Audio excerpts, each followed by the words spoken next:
هنعرف النهاردة أهمية تحليل A1C.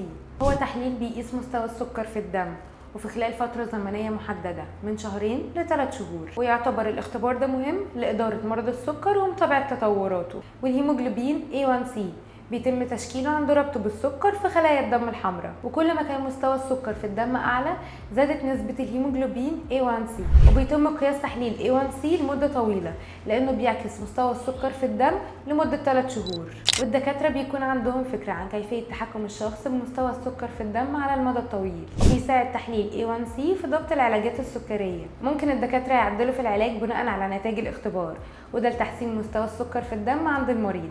ومستوى A1C عامل مهم في تقدير مخاطر الإصابة بأمراض القلب والأوعية الدموية، لأن بيعتبر ارتفاعه إن هو علامة على زيادة المخاطر دي.